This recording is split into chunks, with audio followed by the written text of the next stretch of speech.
যুক্তরাষ্ট্রের ইতিহাসে প্রতিটি প্রেসিডেন্টের প্রশাসন নিয়ে আলোচনা হয়, কিন্তু ডোনাল্ড ট্রাম্পের নতুন প্রশাসনে ইলন মাস্কের অন্তর্ভুক্তি যেন এক নতুন অধ্যায়ের সূচনা করেছে। দেখার বিষয় হলো কিভাবে এই প্রযুক্তি উদ্যোক্তা ট্রাম্প প্রশাসনের অংশ হলেন এবং তার ভূমিকা কি হতে পারে। 2024 সালের মার্কিন প্রেসিডেন্ট নির্বাচনে ডোনাল্ড ট্রাম্প জয়ী হন। বিজয়ের ভাষণে তিনি উল্লেখ করেন প্রযুক্তি জগতের অগ্রণী ব্যক্তিত্ব ইলন মাস্কের অবদানের কথা। মাস্ক শুধু নির্বাচনী প্রচারণায় সক্রিয় ছিলেন না, বরং তার আর্থিক সহায়তাও ট্রাম্প শিবিরের জন্য গুরুত্বপূর্ণ হয়ে দাঁড়ায়।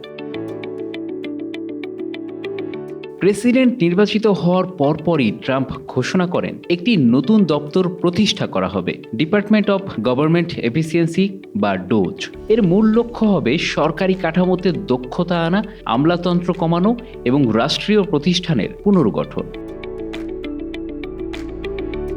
এই নতুন দপ্তরের দায়িত্ব দেওয়া হয়েছে ইলন মাস্ক এবং সাবেক প্রেসিডেন্ট প্রার্থী বিবেক রামাস্বামীকে। তাদের উদ্দেশ্য হল উদ্যোক্তা দৃষ্টিভঙ্গি এনে সরকারি অপচয় রোধ করা।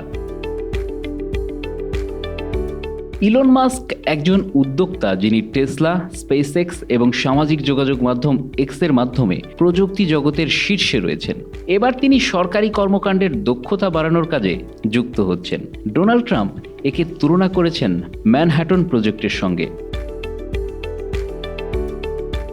মাস্ক নিজেও বলেছেন ডিপার্টমেন্ট অব গভর্নমেন্ট এফিসিয়েন্সি হবে সিস্টেমের জন্য একটি শকওয়েভ। আমরা অপচয় রোধ এবং কার্যকর নীতিমালা তৈরির জন্য কাজ করব। ইলন মাস্ক কেবল একজন প্রযুক্তি উদ্যোক্তা নন, বরং একজন দূরদর্শী। তিনি সরকারের কাজে প্রযুক্তির প্রয়োগ বাড়ানোর মাধ্যমে নতুন কর্মসংস্থান সৃষ্টি এবং খরচ কমানোর পরিকল্পনা করছেন। ডিপার্টমেন্ট অব গভর্নমেন্ট এফিসিয়েন্সি প্রকল্পে তার প্রথম পদক্ষেপ হতে পারে কৃত্রিম বুদ্ধিমত্তা এবং অটোমেশন প্রযুক্তি ব্যবহার করে সরকারি দপ্তরগুলোকে আধুনিকরণ করা।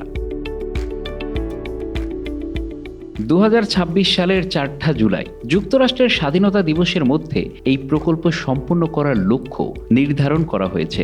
ইলন মাস্ক এবং বিবেক রামাস্বামী উভয়েই জানিয়েছেন তারা এই কাজে কোনো ভদ্রতা দেখাবেন না।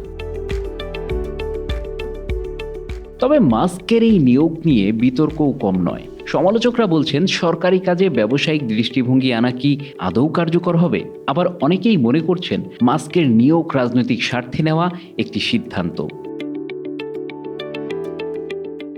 ডোনাল্ড ট্রাম্প এবং ইলন মাস্ক দুইজনই নিজেদের ক্ষেত্রে সাহসী সিদ্ধান্ত নেওয়ার জন্য পরিচিত। ট্রাম্প প্রশাসনে মাস্কের ভূমিকা কি শুধু প্রযুক্তি ব্যবহারে সীমাবদ্ধ থাকবে, নাকি এটি হয়ে উঠবে আমলাতন্ত্র কমানোর একটি সফল উদাহরণ? তা দেখার জন্য আমাদের অপেক্ষা করতে হবে। Bangla affairs news desk.